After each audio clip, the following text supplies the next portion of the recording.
राधे राधे प्यारे भक्तों, एक पल ठहरिए और अपने दिल से एक सवाल पूछिए। जब शरीर निशब्द हो जाएगा, तब क्या आत्मा अपने अपनों को देख रही होगी? अगर यह सच समझ में आ गया, तो जीवन को कभी टालोगे नहीं और मृत्यु से डरना भी छोड़ दोगे। भाइयों और बहनों, आज मैं आपसे मृत्यु के बाद की नहीं, बल्कि उससे भी पहले की उस सच्चाई की बात करने आया हूं, जिसे जानकर मनुष्य भीतर से हिल जाता है। क्योंकि शास्त्र कहते हैं कि आत्मा कभी अचानक विदा नहीं लेती, वह बहुत पहले से संकेत देने लगती है।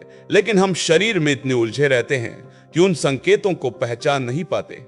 और यही कारण है कि मृत्यु हमें अचानक और क्रूर लगती है, जबकि आत्मा के लिए वह एक क्रमिक और ज्ञात यात्रा होती है। जब आत्मा विदा की तैयारी करती है, तो सबसे पहले मन संसार से धीरे धीरे हटने लगता है। वही संसार जो कल तक बहुत अपना लगता था, आज बोझ जैसा महसूस होने लगता है। रिश्तों में वही गर्माहट नहीं रहती, स्वाद फीका लगने लगता है, प्रशंसा और अपमान बराबर हो जाते हैं। और मनुष्य इसे थकान या उम्र समझ लेता है, जबकि यह आत्मा का शरीर से दूरी बनाना होता है। इसके बाद स्मृतियां जागती है। अचानक बचपन, माता पिता, गुरु, जीवन की पहली गलती और पहली सच्ची खुशी मन में आने लगती है। क्योंकि आत्मा अपने पूरे जीवन को एक बार फिर देख रही होती है। कर्मों की पुस्तक खुल चुकी होती है और वही पुस्तक आगे की यात्रा तय करने वाली होती है। फिर एकांत प्रिय होने लगता है, भीड़ भारी लगती है, बोलने की शक्ति कम हो जाती है, मौन अच्छा लगने लगता है। क्योंकि आत्मा अब बाहर नहीं भीतर की दिशा में सिमट रही होती है। इसी समय वाणी बदलती है। कोई अचानक बहुत मधुर हो जाता है, कोई बिना कारण क्षमा मांगने लगता है, कोई ईश्वर का नाम लेने लगता है। क्योंकि वाणी आत्मा की खिड़की है और आत्मा अब अंतिम संवाद की तैयारी में होती है। इसके बाद भय या शांति का प्रकट होना जीवन भर के कर्मों पर निर्भर करता है। जिसने जीवन में करुणा, सत्य और स्मरण को अपनाया होता है, उसके चेहरे पर अजीब सी शांति उतर आती है। और जिसने केवल भोग और अहंकार को ही जीवन समझा होता है, उसके भीतर भय और घबराहट उठने लगती है। क्योंकि कर्म अब सामने खड़े हो जाते हैं। आत्मा शरीर को छोड़ने से पहले भोजन, जल और स्पर्श से अरुचि पैदा कर देती है। क्योंकि अब वह इस देह को अपना घर नहीं मानती। और यही वह समय होता है जब आत्मा अपने परिवार को देखती है, उनके रोने, भागदौड़ और मोह को देखती है, लेकिन बोल नहीं पाती। और यही मौन सबसे कड़वा सत्य होता है। क्योंकि प्रेम होते हुए भी संवाद संभव नहीं रहता। शास्त्र कहते हैं कि आत्मा उस समय सबसे अधिक उसी मोह से पीड़ित होती है, जिससे उसने जीवन भर स्वयं को बांधे रखा। और इसलिए संत कहते हैं कि मृत्यु के समय की तैयारी मृत्यु के दिन नहीं, बल्कि जीवन के हर दिन होती है। क्योंकि अंत में आत्मा वही अनुभव करती है जो हमने उसे जीवन भर सिखाया होता है। भाइयों और बहनों, आत्मा जब शरीर से अलग होने की प्रक्रिया में प्रवेश करती है, तब उसका अनुभव केवल पीड़ा या शून्यता नहीं होता, बल्कि एक गहरी सजगता भी जन्म लेती है। क्योंकि शास्त्र कहते हैं कि मृत्यु के निकट आते ही इंद्रियां धीरे धीरे बाहर की दुनिया से हटने लगती है और भीतर का संसार स्पष्ट होने लगता है। यही कारण है कि उस समय व्यक्ति कभी कभी ऐसी बातें कह देता है जो उसने जीवन भर नहीं कही होती। सत्य अपने आप बाहर आने लगता है, क्योंकि अब छिपाने के लिए शरीर का सहारा नहीं रहता। आत्मा छल से मुक्त होना चाहती है। इसी अवस्था में आत्मा अपने परिवार को देखती है। उसे दिखाई देता है कि कौन सच्चे प्रेम से जुड़ा है और कौन केवल आदत या स्वार्थ से। क्योंकि मृत्यु के निकट झूठ के आवरण गिर जाते हैं और भाव नग्न हो जाते हैं। आत्मा देखती है कि कोई रो रहा है, लेकिन भीतर राहत महसूस कर रहा है। कोई चुप है, लेकिन भीतर टूट रहा है। और यह दृश्य आत्मा को पीड़ा भी देता है और शिक्षा भी। क्योंकि तब उसे समझ आता है कि उसने जीवन भर किन रिश्तों को सच में सींचा और किन्हें केवल निभाया। शास्त्र बताते हैं कि इस समय आत्मा सबसे अधिक उस व्यक्ति के पास ठहरना चाहती है जिसके साथ उसका संबंध निस्वार्थ रहा हो, चाहे वह माता हो, संतान हो या कोई साधारण सा मित्र। क्योंकि निस्वार्थ प्रेम ही मृत्यु की सीमा पार कर सकता है। इसी दौरान आत्मा यह भी अनुभव करती है कि जिन चीजों के लिए उसने जीवन भर संघर्ष किया, धन, प्रतिष्ठा, अधिकार, वे सब उसी क्षण अर्थहीन हो जाती हैं। और जो छोटी छोटी करुणाएं उसने कभी की थी, वही सबसे भारी सहारा बन जाती है। यही वह क्षण होता है जब आत्मा भीतर से स्वीकार करती है कि संसार में सबसे बड़ा सत्य संबंधों की गहराई नहीं, बल्कि भाव की शुद्धता है। और इसी स्वीकार के साथ वो शरीर से और ढीली पड़ने लगती है, क्योंकि अब उसका बोझ कम हो रहा होता है। शास्त्र इसीलिए कहते हैं कि मृत्यु के समय आत्मा परिवार को देखती जरूर है, लेकिन वह यह भी समझ जाती है कि अब उसका मार्ग अलग है, और जिस दिन मनुष्य यह सत्य जीवन रहते समझ लेता है, उसी दिन उसके रिश्ते भी शुद्ध हो जाते हैं और आत्मा की विदाई भी शांत हो जाती है। भाइयों और बहनों, इस अवस्था में आत्मा का अनुभव और भी गहरा हो जाता है, क्योंकि अब वह केवल देख नहीं रही होती, वह समझ रही होती है। शास्त्र कहते हैं कि मृत्यु के निकट आत्मा के लिए समय रेखीय नहीं रहता। क्षण फैलने लगते हैं और वर्षों की अनुभूतियां एक साथ सामने आ जाती है। इसलिए आत्मा परिवार को देखती हुई भी भीतर से अपने ही कर्मों के साक्षात्कार में होती है। वह देखती है कि उसके जाने के बाद घर कैसे बदल जाएगा, कौन किसके साथ खड़ा रहेगा, कौन धीरे धीरे भूल जाएगा और कौन स्मरण में जीवित रखेगा। और यह देखने से आत्मा को मोह नहीं बल्कि एक स्पष्ट वैराग्य मिलता है, क्योंकि तब उसे समझ आता है कि संसार का नियम स्मृति नहीं, आगे बढ़ना है। इसी समय आत्मा को उन क्षणों का भी बोध होता है जब उसने अपनों को चोट पहुंचाई थी या समय रहते प्रेम नहीं दिया था। और यह बोध पीड़ा नहीं बल्कि पश्चाताप के रूप में आता है, जो आत्मा को हल्का करने का काम करता है। शास्त्र बताते हैं कि यदि जीवन में क्षमा और स्वीकार का अभ्यास रहा हो तो यह पश्चाताप आत्मा को बांधता नहीं बल्कि मुक्त करता है, लेकिन यदि अहंकार और जिद भारी रही हो तो यही पश्चाताप बोझ बन जाता है और आत्मा की गति धीमी पड़ जाती है।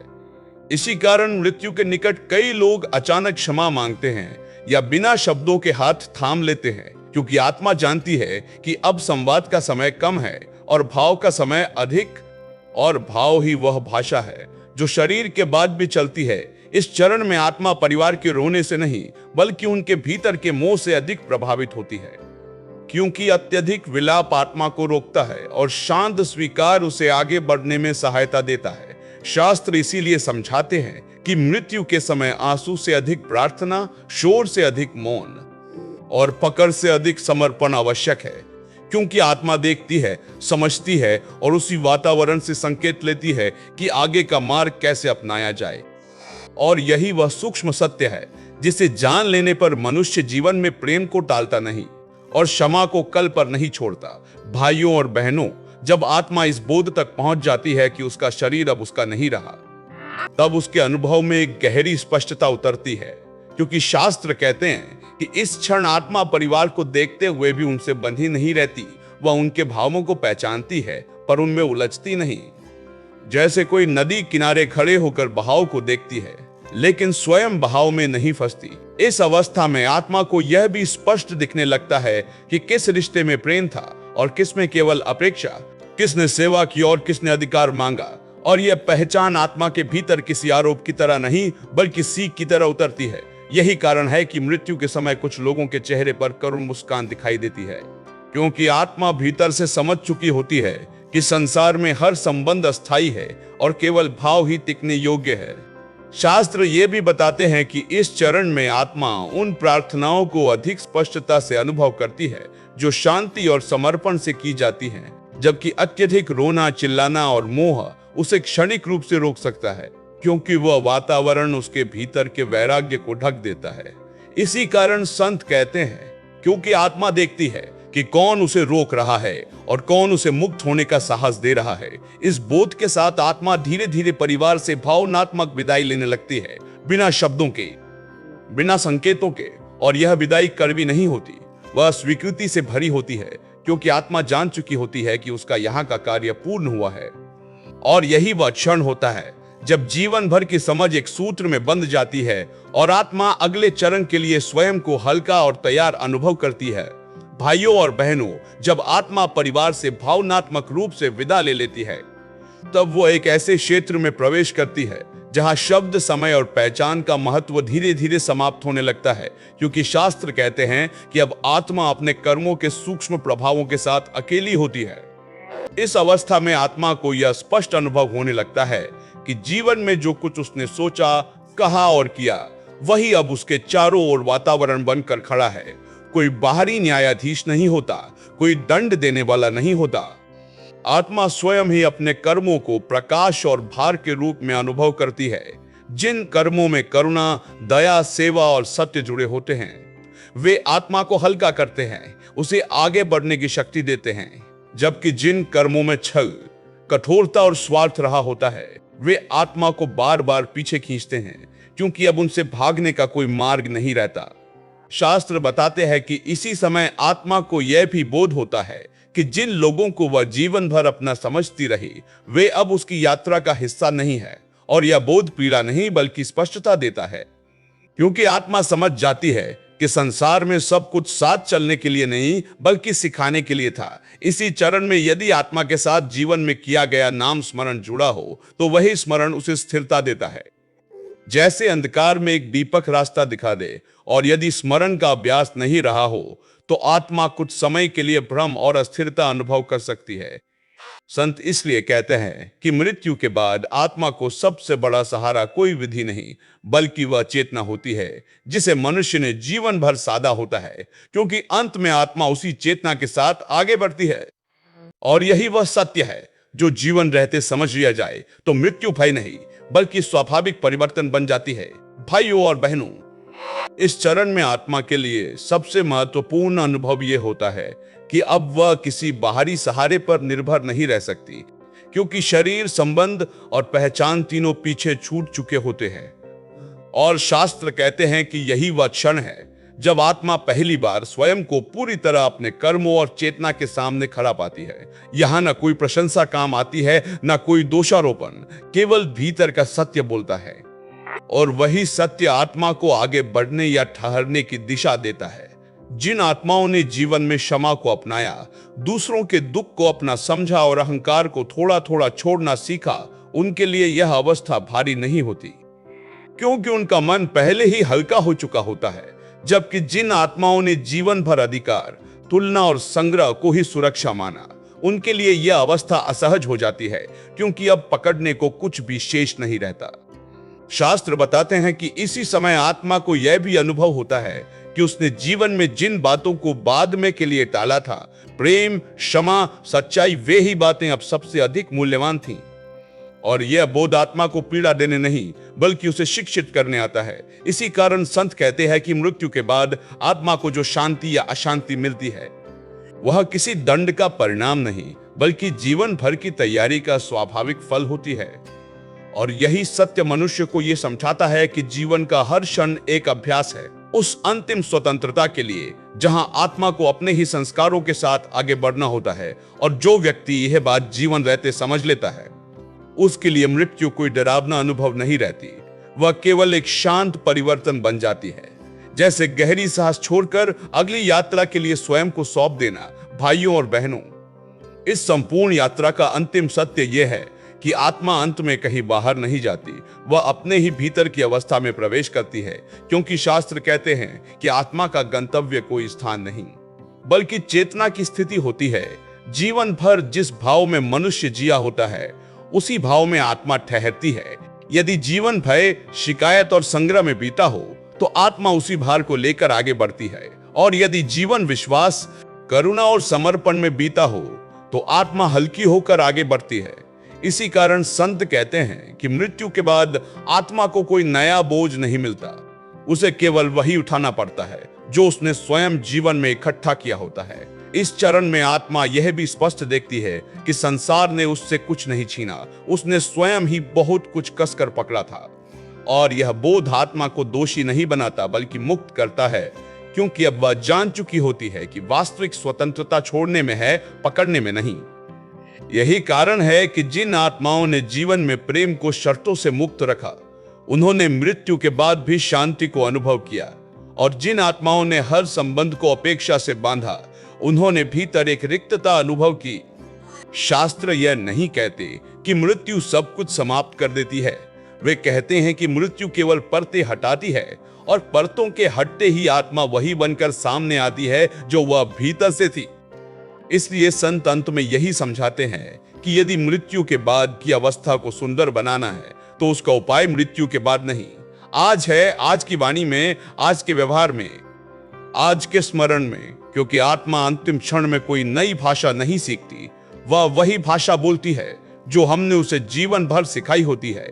और जब यह समझ भीतर उतर जाती है तो जीवन हल्का हो जाता है, भय अपने आप गिर जाता है, और मृत्यु अंत नहीं बल्कि एक शांत स्वीकृति बन जाती है। भाइयों और बहनों, इस पूरे प्रवचन का अंतिम और सबसे कोमल सत्य यही है कि आत्मा हमें मृत्यु के रहस्य बताने नहीं आती, वह हमें जीने की विधि सिखाने आती है। क्योंकि शास्त्र कहते हैं कि जो व्यक्ति मृत्यु को समझ लेता है वो जीवन को हल्केपन, प्रेम और जिम्मेदारी के साथ जीने लगता है। आत्मा जब अंतिम बार संकेत देती है तो वह यह नहीं पूछती कि तुमने कितना कमाया, कितना जीता या कितना दिखाया। वह केवल यह देखती है कि तुमने कितना प्रेम किया, कितनी बार क्षमा की और कितनी सच्चाई से अपने भीतर की आवाज सुनी। यही कारण है कि अंत में आत्मा परिवार को देखते हुए भी उनसे चिपकती नहीं, क्योंकि वो जान चुकी होती है कि प्रेम पकड़ने में नहीं, छोड़ने में पूर्ण होता है और यही पूर्णता उसकी शांति बन जाती है। शास्त्र इसीलिए कहते हैं कि मृत्यु के समय की सबसे बड़ी साधना कोई मंत्र नहीं, बल्कि जीवन भर का आचरण है। वाणी में कोमलता, व्यवहार में करुणा और स्मरण में स्थिरता, क्योंकि यही तीन बातें आत्मा को अंतिम क्षण में सहारा देती है। जब यह समझ भीतर उतर जाती है तो मनुष्य आज से ही अपने संबंधों को पवित्र करने लगता है, अपने शब्दों को सावधानी से चुनता है और अपने कर्मों को हल्का करता है, ताकि जब आत्मा विदा ले तो भय नहीं बल्कि एक शांत मुस्कान उसके साथ हो। इसलिए संत अंत में यही कहते हैं कि मृत्यु कोई शत्रु नहीं, वह जीवन की सच्ची मित्र है, जो हमें हर दिन याद दिलाती है कि समय सीमित है, प्रेम अनमोल है और चेतना ही वास्तविक धन है। और जब यह स्मरण स्थायी हो जाता है तो आत्मा संकेत देना बंद कर देती है, क्योंकि तब मनुष्य स्वयं संकेतों के अनुसार जीने लगता है। और यही वो अवस्था है जहां जीवन सार्थक और मृत्यु शांत पूर्णता बन जाती है।